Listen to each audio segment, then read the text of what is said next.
in the General Assembly, without whom this initiative would not be possible, and I want to make sure you know who they all are.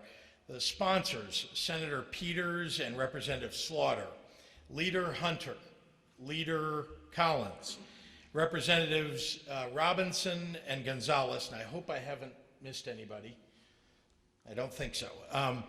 They, along with their colleagues throughout the state who supported this new public safety law, are helping to reduce violence. And they're doing it in partnership with leaders in my administration here with us today. Of course, our great Lieutenant Governor, Juliana Stratton. Director Del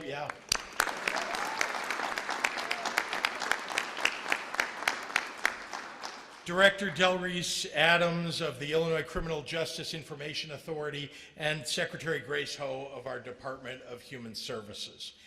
In November, we announced a commitment of an additional $250 million to directly reduce violence in our neighborhoods.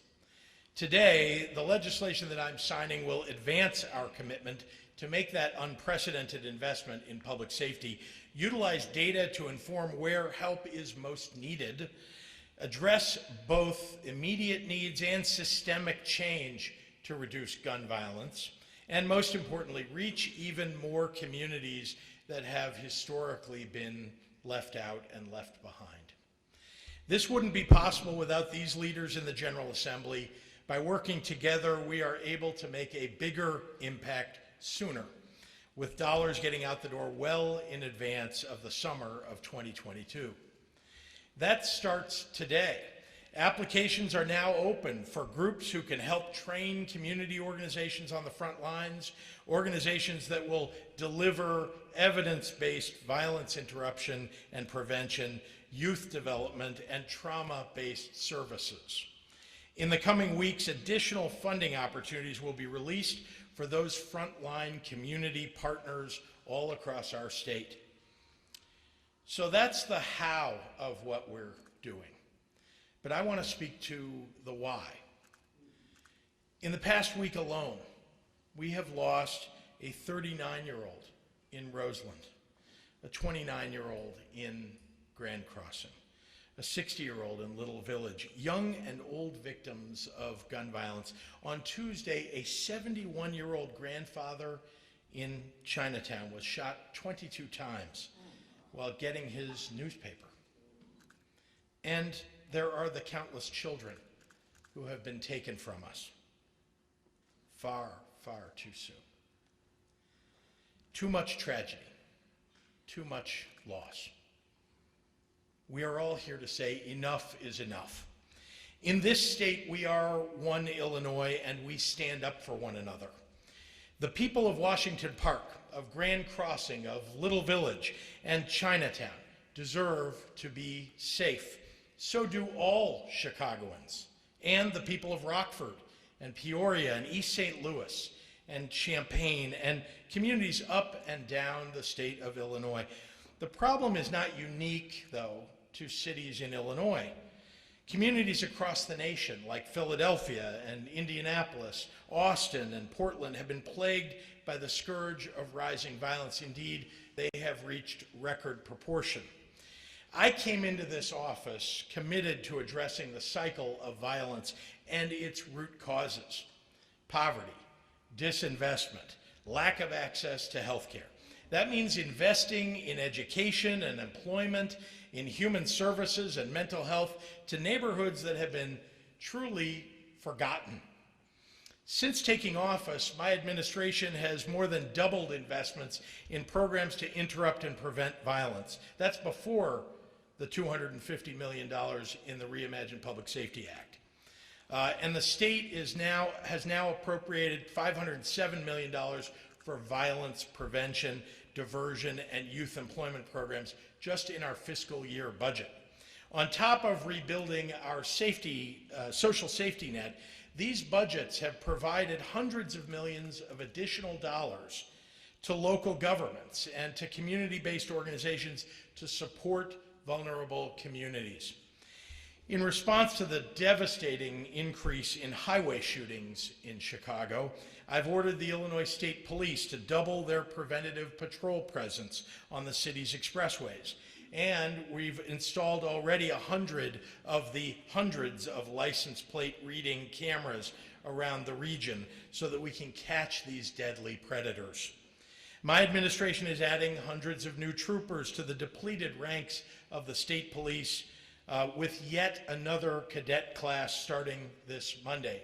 Remember that over many years the state police ranks have been depleted. It's time for us to lift them up. And we're building a new state-of-the-art forensics facility and ending rape kit backlogs to help local law enforcement solve crime. If you want to reduce crime, we've got to solve crime. Last summer, working with the General Assembly, we enacted thank you. Last summer, working with the General Assembly, we enacted the most comprehensive reform to our state firearms laws in over a generation, including universal background checks.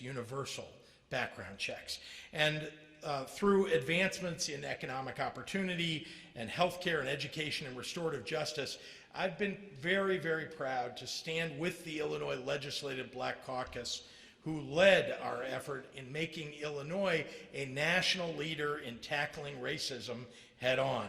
No law can change the past or give back a life. Indeed, I wish we didn't have to live in a world where lives can be so thoughtlessly and easily stolen in the first place. But what we can do, we must do. And thanks to the Reimagine Public Safety Plan, we are putting unprecedented effort on the ground to save lives. Now it gives me great pleasure to introduce my partner in governance, my friend, and a friend to everyone in the state of Illinois, our Lieutenant Governor, Juliana Stratton.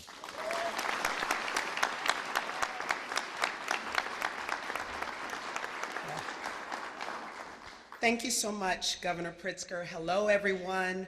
Thank you, Governor, for that introduction. I am Juliana Stratton, and I use she, her pronouns.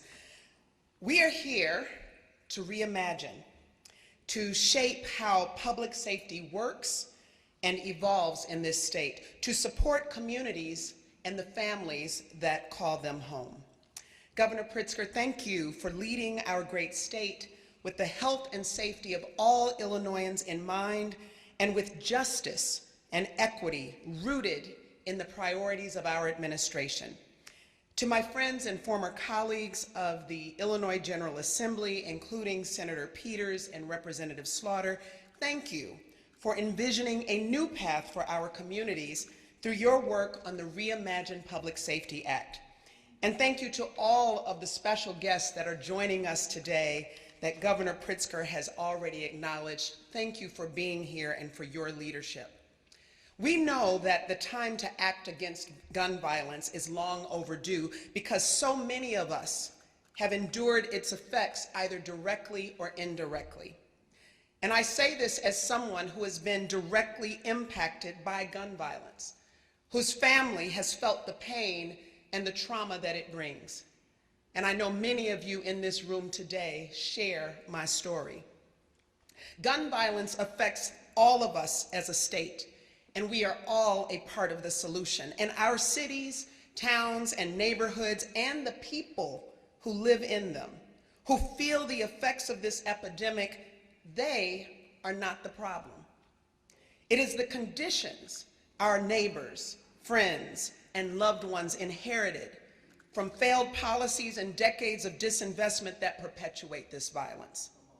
Today, with the signing of the Reimagine Public Safety Act, we are showing these communities that we are listening and we stand with them. Because they know what they need to move forward, and they have long fought to change those conditions. So, to the advocates and community leaders, some of whom join us today, I want to thank you for being on the ground every single day, showing that the way to make change is to act.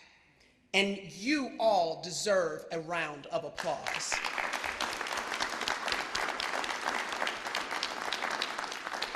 We are following your lead, and we want you to know that we are all in. We are all in on equitable violence prevention that addresses root causes, all in on being proactive rather than reactive. We are all in on a new vision of public safety that we are building together. With that, I would like to pass it on to my friend and a powerful advocate for justice, equity, and opportunity in our state, one of the sponsors of this visionary legislation, Senator Robert Peters.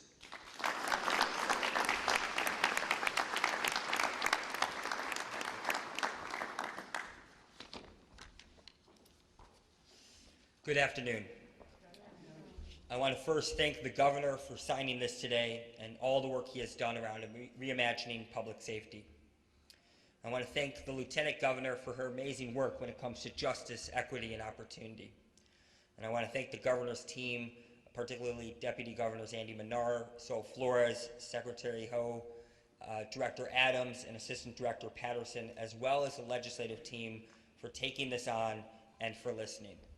And I want to thank the General Assembly for guiding this through in the legislature. And most importantly, I want to thank the advocates who have been doing the work on the ground and who are the ultimate leaders for creating change when it comes to public safety in this state.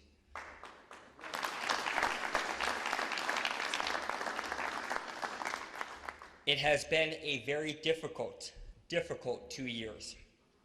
But for many communities, it has been a difficult few decades. It has been decades of cratering disinvestment, filled with trauma and struggle. These periods of pain and anguish were only made worse by the crisis of the last 2 years. It makes me angry, sad, and upset that we are in this place and in this moment during this crisis. Leaders and members in our communities have been yelling for help for years, and at one point they were met with the deafening silence of a budget impasse and institutions and services closed.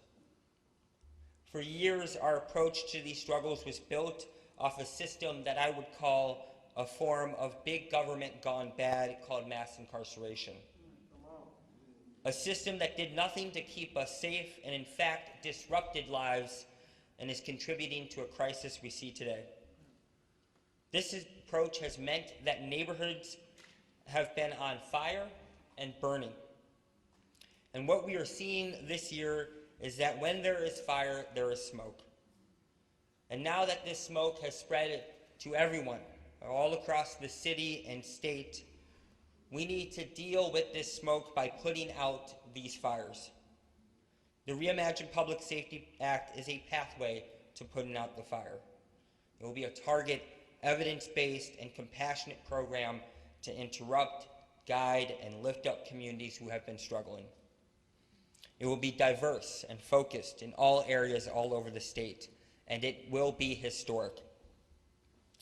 We live in a world where we need to create true public safety for all and not a few. In med school, to be a particularly nerdy person during a serious discussion, they say don't go chasing zebras when you see a problem. So don't go looking for some surprising medical diagnosis, like tough on crime, I would say, when a more commonplace one exists. We must keep it simple, even if the problem is complex. We must interrupt at the point of antisocial and nihilistic behavior. Work to treat the trauma that is leading to this behavior. Provide services and investment to the individual, the loved one, and the community, and keep track of people's well-being. Today we begin the work, and I am grateful to be part of it. Next up, my friend and ally at the forefront of justice and a leader, Representative Justin Slaughter. Thank you.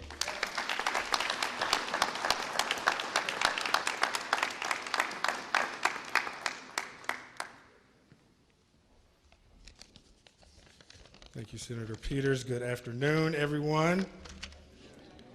I'm Illinois State Representative Justin Slaughter. I most certainly want to thank Governor Pritzker and Lieutenant Governor Stratton for signing the Reimagine Public Safety Act, and for continuing. And you really need to keep up with this administration, their commitment and dedication, their ongoing demonstrated dedication to prioritize public safety. Also want to give a big shout out to Department of Human Services, Illinois Criminal Justice Information Authority, my colleagues in the General Assembly. I also see a few aldermen, a lot of aldermen that are also here. Thank you so very much for what you do for the city of Chicago. And of course to the advocates, those that are in the trenches every day, for your commitment to address violence prevention. I think it's really important before we talk about the bill to give us more context and really reflect on a very, very busy year as it pertains to matters regarding public safety.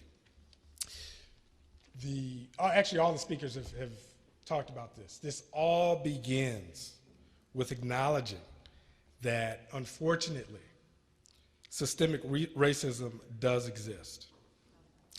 And understanding that our criminal justice system adversely and disproportionately impacts underserved communities and people of color, both anecdotally as well as when you look at the research.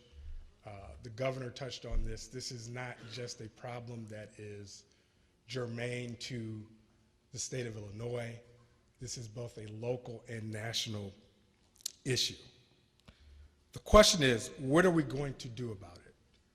Well, this year, what we've done here in Illinois is comprehensively address historical challenges within our criminal justice system.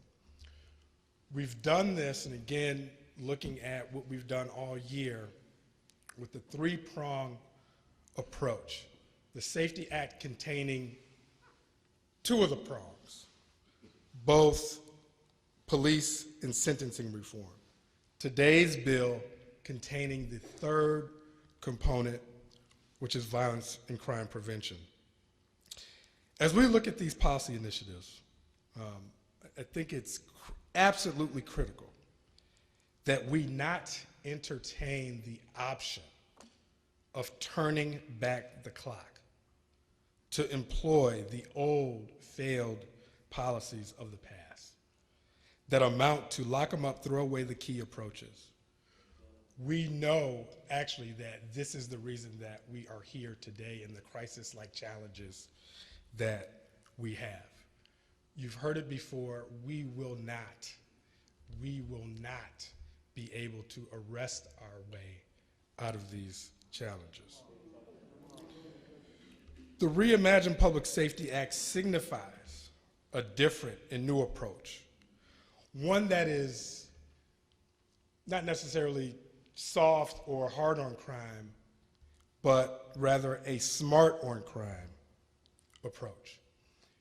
And looking at what we've done this year, we do honestly believe, in regards to police reform, that training, body cameras, revamping our use of force policies, implementing a more robust decertification process, puts our officers in a better position to succeed. When you look at mass incarceration with sentencing reform, we believe that ending our cash bail system will bring about a more fair and just system and will allow us to prioritize violent offenses and be more smart on low-level, nonviolent offenses. How does Smart on Crime look with the Reimagine Public Safety Act? First of all, the investment.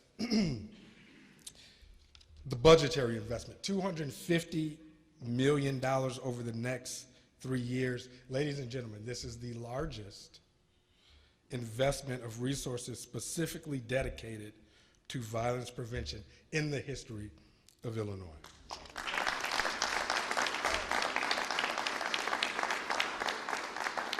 It's important. A lot of times, and I guess City Alderman can tell you too, you can pass initiatives, but if the resources aren't there to implement them, it brings about another challenge. But secondly,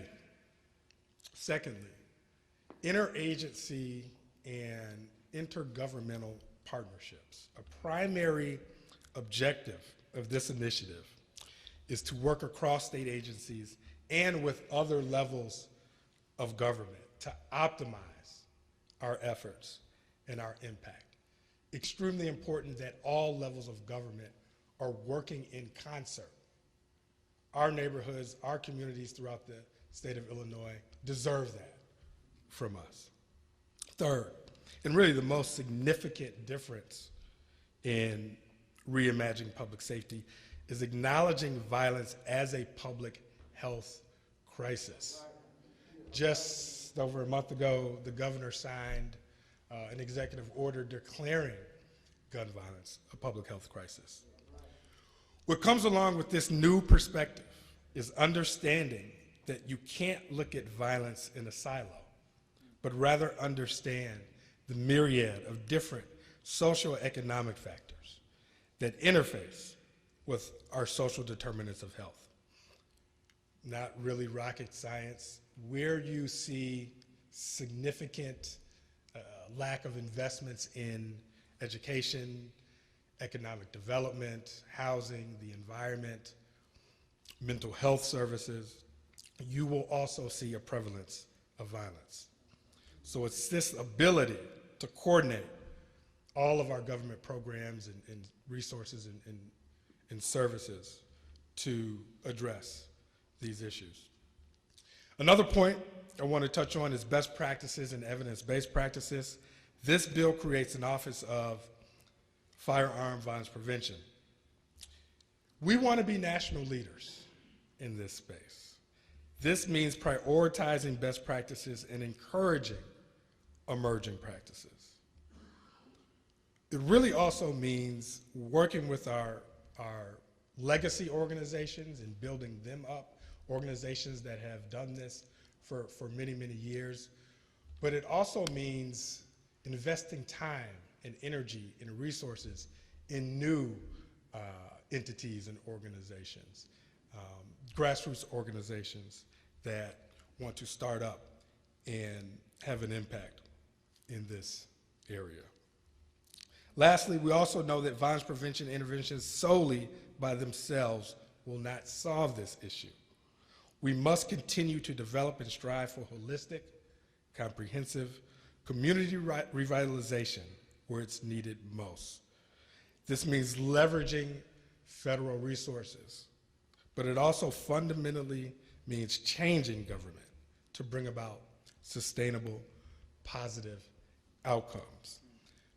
With the signing of this bill, we really feel that we're poised and well positioned to support many of our existing programs. Lieutenant Governor Stratton is here with us today. We see this enhancing the Justice Economic Opportunity Initiative. We see this enhancing our R3 program, which Lieutenant Governor Stratton leads. We also see us being positioned for some new innovative programs looking at utilizing Medicaid in an innovative way. Also, many of you hearing about an infrastructure bill that President Biden signing not too long ago. There are provisions in that law that are calling for violence prevention. We know that with the signing of this bill, Illinois will be poised to pull down those federal resources for some of these future endeavors. Listen, we've done a lot this year. We're extremely proud of our work. We look forward to reimagining our approach to public safety, and we will continue to do everything within our power to meet the unprecedented challenges of gun violence. This is public safety for all, not for a few. Public safety for all, regardless of what zip code that you live in. We're excited for 2022. We will continue to go from protest to progress. Thank you so very much. I now have the honor of bringing up someone and actually personally, I'm excited about it. His congregation, I think, is near here, but is moving to the 27th district. I don't know when he's, wait, when is it? Second church, okay. But you got to get there first, Pastor. But everyone put your hands together for Pastor Chris Harris.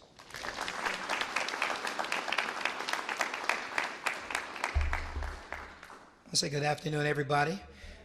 To our governor and the lieutenant governor, to all of these great leaders in this room, and to Lottie Dottie and everybody, this is a good day. Everybody in here are committed to building up our city. The folks who provide the resources, fight for the resources, and those who take the resources and actually do the work on the ground. Please do me a favor, go crazy in this room for this great day, everybody. Come on.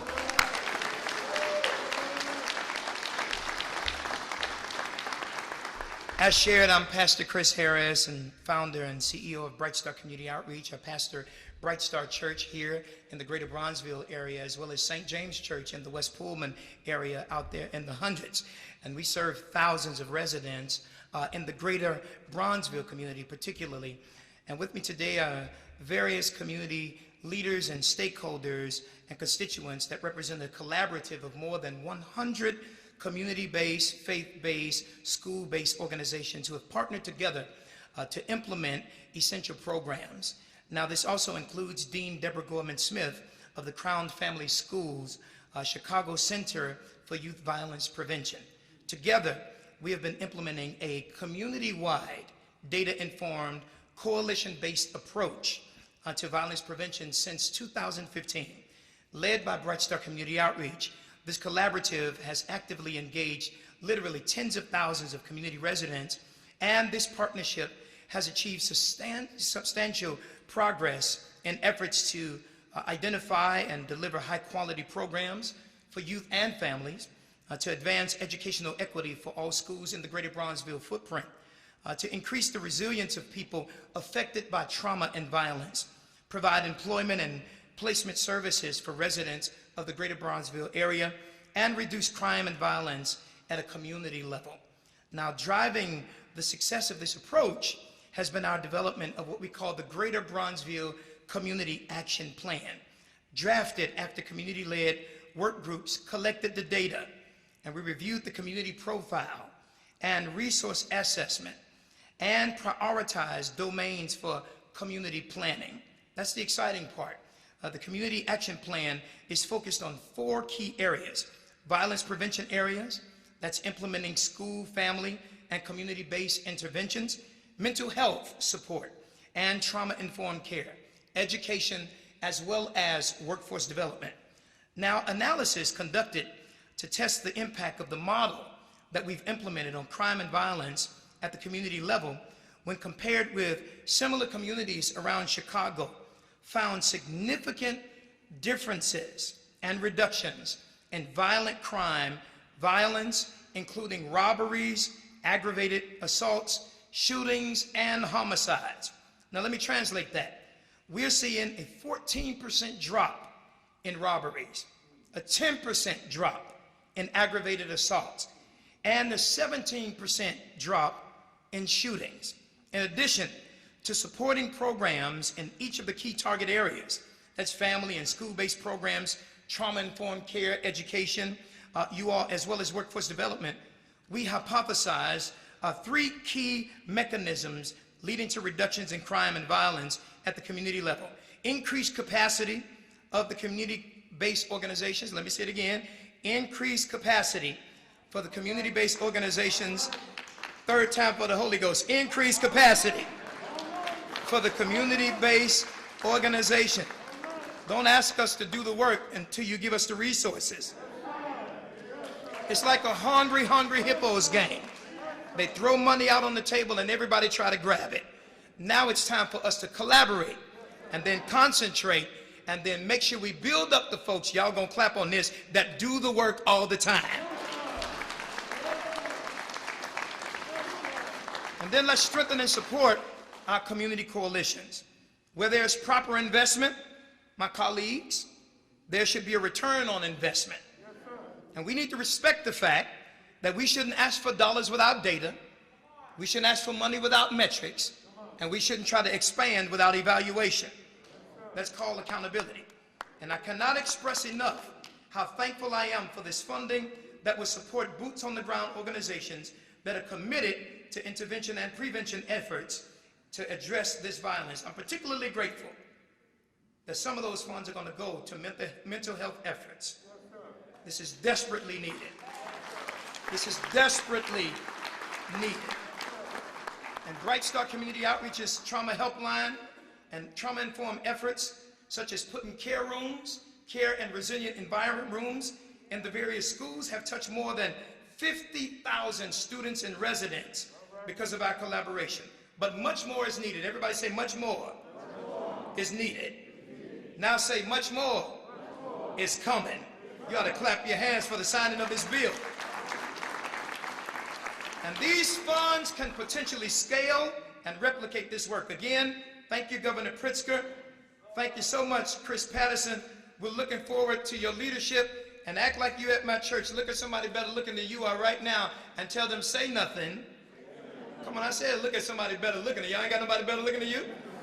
Come on, tell them, say nothing until you do something about violence and trauma. Make some noise in here, everybody. I'm proud to bring up my sister from another mister. Clap your hands for Angela Herlock.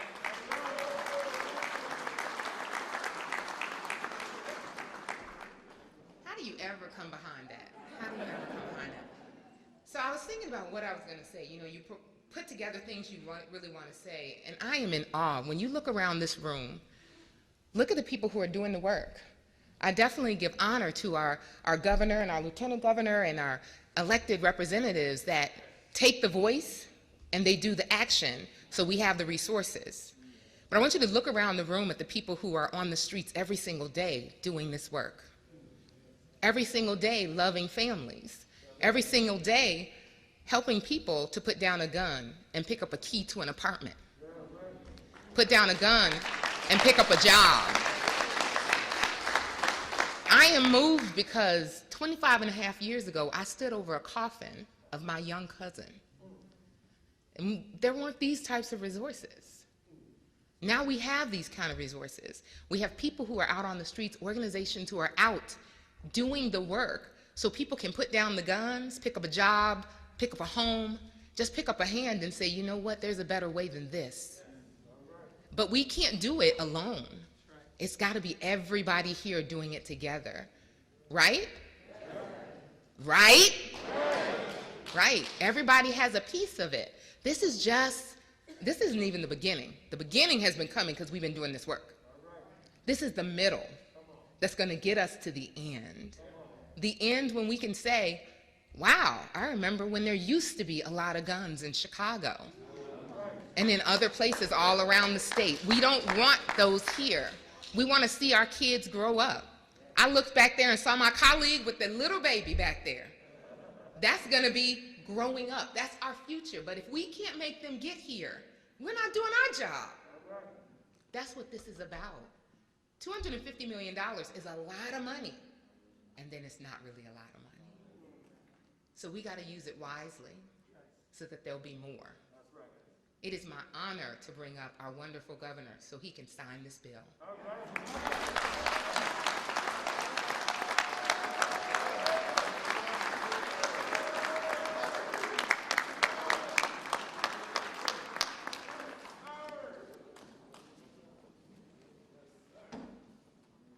going to take my mask off just in case people want to take a few pictures, and I'll put it back on.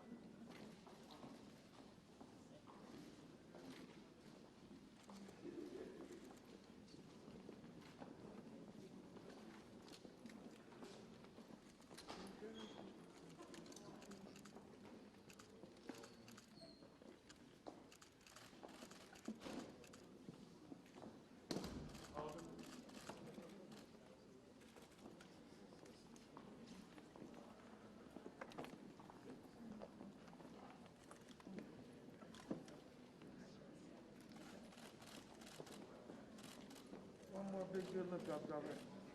Yes, sir. Thank you.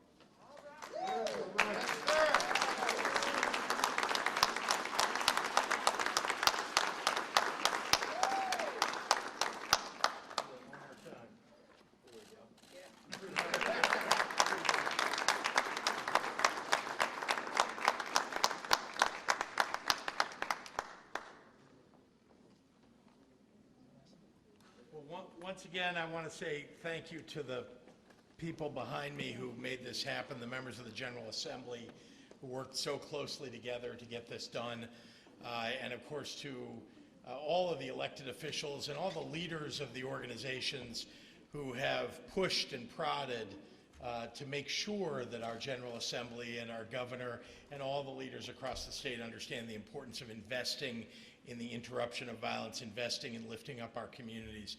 And with that, I'd be happy to take any questions from members of the media. I see Mary Ann. Thank you, Governor. The Illinois Senate GOP approved, but the House GOP did not.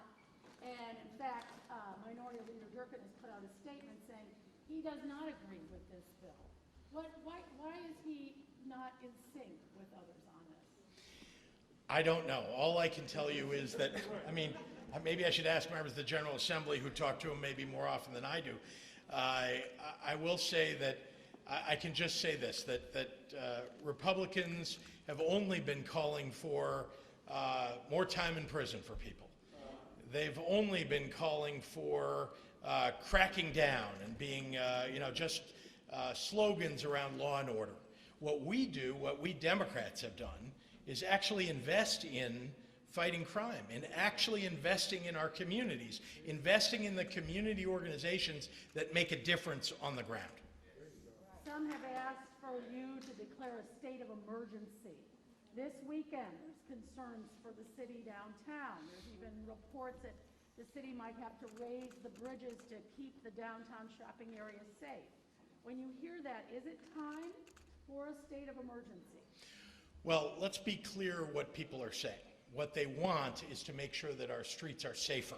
What they want is for us to invest in violence interruption. What they want is what's in this bill.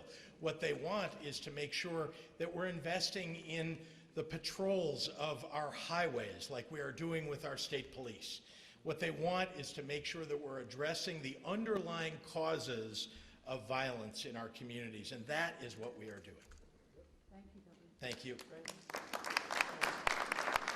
Yes, sir. Yeah.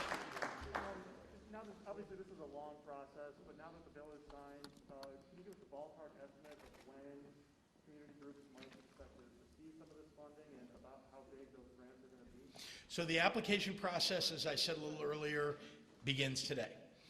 We are accepting those applications. We'll be opening other parts of the bill's process for accepting applications and granting those funds over the next weeks and a couple of months. The idea is to make sure that we get those dollars in the hands of the organizations that matter on the ground enough before the summer season, before we start to see the thawing from winter and into the spring, because we know that's where there is an uptick in violent crime often. And we also know that there are young people that need jobs, that want to work during the summer. If we give them an alternative, they will take it. And we are attempting to do that as quickly as possible. And I'm looking forward to making sure that we're pushing those dollars out the door. But I do encourage the organizations that are eligible right now to go ahead and apply. I want to ask you about the latest COVID numbers, cases, hospitalizations, and deaths all up again Yes. last week. How concerned are you? Look, every time there is a COVID death, it affects me. And every time we see an uptick of cases and then upticks of hospitalizations, Dr. Ezike and I are in close touch about what do we need to do next. I want to remind you that in the state of Illinois that we have some of the most stringent mitigations that you can have right now. In fact, we're one of only 6 states that has a mask mandate for indoors, and thank you all for following that today, keeping each other safe. We are sending monoclonal antibodies to hospitals across the state and have been for weeks now, and making sure that there are home healthcare infusion programs for people across the state who may not want to go to the hospital, may get sick, but may not want to go to the emergency room of a hospital, and so that we can provide that in their homes to keep them out of the hospitals, which ultimately we would want to do. But I just want to remind everybody, and I know I sound like a broken record, that if you are not vaccinated, please get vaccinated. Please, please get vaccinated. It will keep you safe. And if you have not been boosted with a booster, please go get boosted. It's literally multiple times the protection that you got from the original vaccination, so go do that. I've done that. I want to encourage all of you to do that, and especially our seniors, our grandparents, and parents who can get boosted. They need to go get boosted. Lastly, your 5 to 11-year-olds. By the way, Illinois is leading in the Midwest in getting 5 to 11-year-olds vaccinated. I'm very proud of that. Yes, sir. First off, I want to say thank you for the great work you're doing. You got some great leaders behind you, but what specifically did you look at to see that this would be a change maker? Other governors had opportunities to do things such as you're doing now, but why did you pick it? What specifically did you look at to say this will have great impact on the community? Well, thank you for asking. Now, I want to turn it over to Rep. Slaughter and perhaps Senator